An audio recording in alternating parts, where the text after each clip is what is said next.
လွတ်လပ်ခြင်းအစေမင်းလူ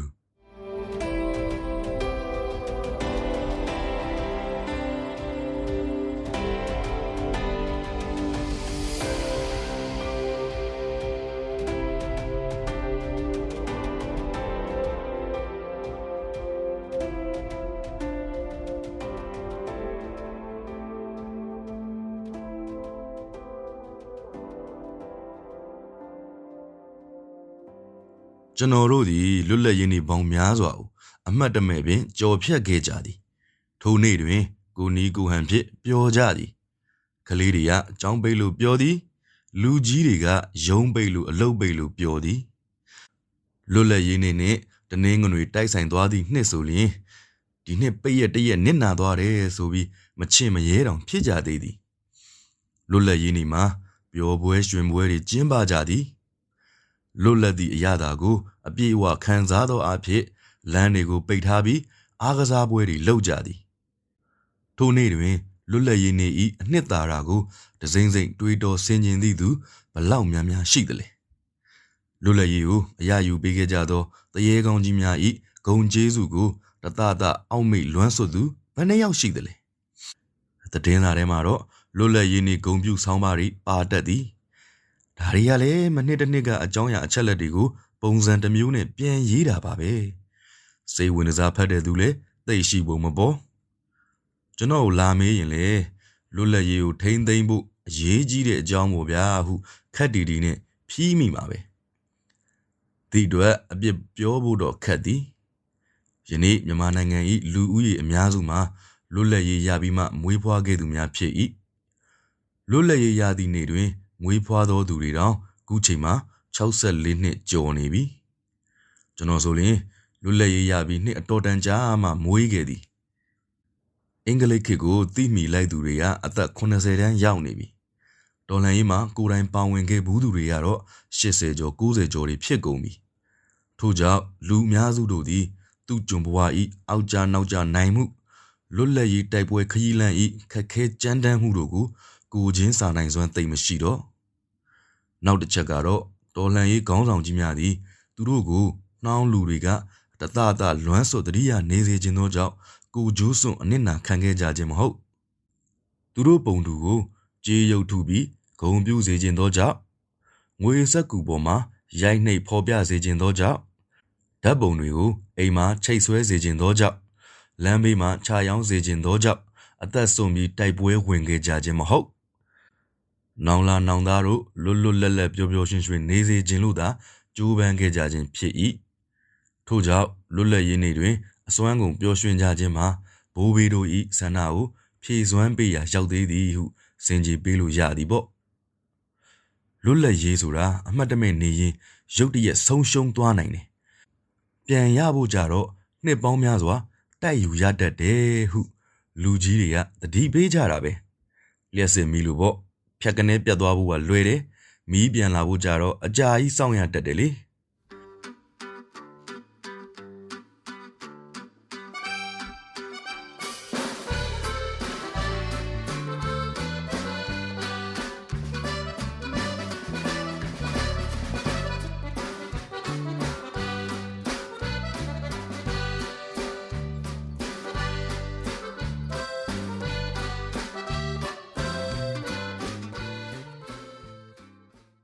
လွတ်လပ်ရေးပျော်ပွဲရွှင်ပွဲများကိုခေတ်အဆက်ဆက်မှာပုံစံအမျိုးမျိုးဖြင့်ကျင်းပကြသည်ကျွန်တော်တို့ကလေးဘဝတုန်းကကန်တော်ကြီးကနေဒီကျွန်းယခုကရဝိတ်မှာပြုတ်လုပ်ခဲ့တာရောက်ခဲ့ဘူးသည်အငိမ့်စင်ရုပ်ရှင်ရေလွှာလျှောစီစသောဖျော်ဖြေမှုတွေပါသည်စီးပွားရေးကုမ္ပဏီကြီးတွေကသူတို့ကုန်ပစ္စည်းတွေကိုလျှော်ဈေးနဲ့ရောင်းပြီးကြော်ညာကြသည်လယုံမဲနဲ့ဖြူလုပ်ငန်းကမိုးပြန်ဘူပေါင်းကြီးလွတ်တင်ထားတာမှတ်မိနေသည်ဖျားပွဲမှာရောင်းတော့ဘူပေါင်းသေးသေးလေးတွေလောက်သာမြင်မှုသောကျွန်တော်တို့မှာတအံ့တော်နေကြည့်ကြရတာပေါ့ညဘက်ဆိုမီးရှူမီးပန်းတွေမြင်ရသည်မီးရောင်စုံတွေထွန်းညှိသည်ရေဒီယိုမှလည်းဘိုးရှုသပင်တခြင်းကိုမကြာခဏဖွင့်သည်စကလုံးအတိကြတော့ဟုတ်ချင်မှဟုတ်မည်မှတ်မိသမျှကတော့ထွတ်မြတ်တဲ့စန်ထာနီ လွတ်လပ်တဲ့မြန်မာပြည်မချွတ်စင်လွတ်တပင်စင်နွဲခဲ့သည်တပင်ပွဲသေးညံစီမြမဟန်ရေးရှေးထုံမပြတ်ပါတဘိုးစီမောင်းငိမ်ညောင်းဝေဝေစီနောက်ပိုင်းကျတော့လွတ်လပ်ရေးနေ့ပျော်ပွဲရှင်ပွဲတွေကိုမြို့နယ်လိုက်ရက်ကွက်လိုက်ကျင်းပကြတော့သည်ရုပ်ရှင်၃-၅ပေါင်းမိုးလင်းပြသည်အားကစားပြိုင်ပွဲတွေလုပ်သည်ဗော်လီဘောပိုက်ကြော်ချင်းအပြေးပြိုင်ပွဲမုတ်စားပြိုင်ပွဲတန်ပုံးရိုက်ပြိုင်ပွဲခေါင်းအုံးရိုက်ပွဲချောတိုင်တက်ပွဲစသဖြင့်တချို့ရက်ကွက်တွေကစတေရှိုးစင်တင်ဂီတပွဲတွေနဲ့ဖျော်ဖြေသည်ရက်ဒီဝိုင်းတွေအစိုးဝါသနာရှင်တွေအစွမ်းပြခွင့်ရကြသည်အချို့နေရာတွေမှာတော့လွတ်လပ်ရေးနေ့ကိုဂုဏ်ပြုသောအဖြစ်စာပေဟောပြောပွဲတွေကျင်းပကြသည်စာရေးဆရာတွေကလည်းလွတ်လပ်ရေးအကြောင်း9မိနစ်လောက်ပြောပြီးနောက်သူတို့ရေးသည့်ဝတ္ထုတွေကြပြားတွေဆောင်းပါးတွေအကြောင်းကိုတနာရီလောက်ပြောသည်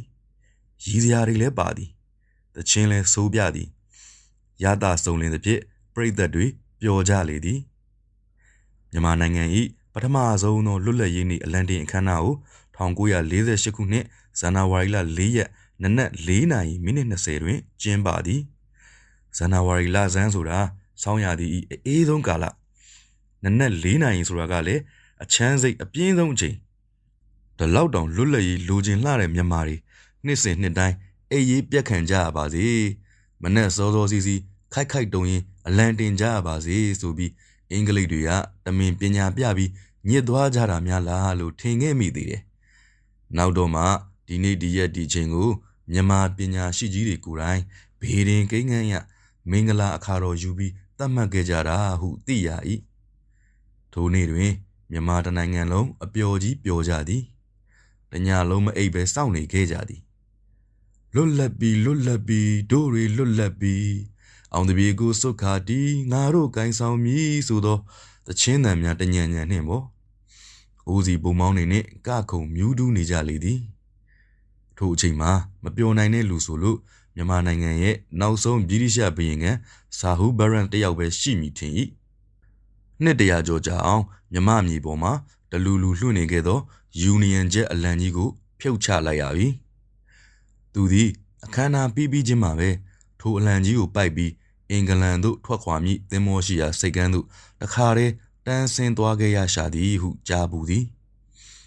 သင်္ဘောကြီးထွက်ခွာသွားသောအခါသူသည်ရန်ကုန်မြို့ကြီးကိုလှည့်မကြည့်ပဲနေနိုင်မှာမဟုတ်ဟိုးကနှင်းမုံတွေကြားထဲမှာရွှေတကုံစီတီတော်ကရွှေတောင်ကြီးမိုးသို့စွန့်နေသည်အောင်ထိုရှုခင်းကိုငေးမျောကြည့်ရင်သူ့စိတ်ထဲမှာဘလို့ခံစားရလိမ့်မလဲတယံဇာတပေါ်ကျွယ်ဝလှသောယတနာရွှေမြေကိုနှမျောတသနေမလားမမြဲသောသင်္ခါရသဘောကိုတွေးတော်ဆင်ခြင်ရင်တန်ဝေကတွေရနေမလားဗြိတိရှအင်ပါရာကြီးနေဝင်စားပြုပြီးဆိုပြီးဝမ်းနေစိတ်ဖြင့်မျက်ရည်များတော့လိန်နေရှာမလားဟုမြန်မာပြီးခွင့်လို့စိတ်ဖြင့်တနာလိုက်မိပါသေးသည်ဒီနေ့လွတ်လပ်ရေးနေ့မှာလည်းအစင်လာမပြတ်ပျော်ပွဲရွှင်ပွဲတွေကျင်းပကြသည်အရင်နှစ်တွေကထက်တောင်နည်းနည်းပူပျော်ကြသလားဟုထင်ရ၏ကျွန်တော်လည်းအနီးနားတစ်ဝိုက်ကအားကစားပွဲတွေရှောက်ကျင်ရင်တခုသွားစဉ်းစားမိသည်တချို့ကစားနည်းတွေကတခြားအချိန်တွေမှာတိတ်တွေ့ရလိမ့်မရှိပဲလွတ်လပ်ရေးနေကြမှာဘာကြောင့်ပြိုင်ကြတယ်လဲမုတ်စားပြိုင်ပွဲခေါင်းရိုက်ပြိုင်ပွဲမျက်စိကိုအဝတ်စည်းထားပြီးတန်ပုံးရိုက်တဲ့ပွဲချောတိုင်တက်ပွဲဒါတွေကလွတ်လပ်ရေးနေမှာမပါလို့မဖြစ်လွတ်လပ်ရေးအထိမ်းအမှတ်တစ်ခုလိုရှင်တွဲပါလာခဲ့လေသလားတောင်ထင်ရသည်ထိုချက်ကူကမြမာလူမျိုးတို့၏ဇယိုက်တဘာဝကိုနမိတ်ပုံတစ်ခုလိုထင်ဟပ်ပြနေသလားလွတ်လပ်ရေးရခဲ့တာ64နှစ်ကျော်ကြာလာခဲ့ပြီခုချိန်တိုင်အောင်ကျွန်တော်တို့သည်အစားပြိုင်နေကြတော့တယောက်နဲ့တယောက်အောက်ပြုတ်ကြအောင်အသေးလဲဆုံနေကြတော့အပြစ်မရှိတဲ့တန်ဖုံးကိုမမြင်မစမ်းနဲ့လိုက်ရှာရိုက်ကြတော့တိုင်ထိတ်ကမဖြစ်စလောက်စုကြီးငွေလေးကိုမန်မောပြီးအချင်းချင်းခွာနင်းကြော်တက်လူရက်ကြတော့ငငယ်တုန်းကဘိုးရှုသပင်တချင်းအလိုက်တိုင်းဖြတ်ပြီးနောက်ပြောင်တီဆိုခဲ့သောစာသားလေးတစ်ပိုင်းတစ်စားကိုသွားတရိယာမိ၏မဆန်အေးစေသုံးမပြတ်ပါတို့မာတော့ပေါင်လို့ဂုံပါပြီ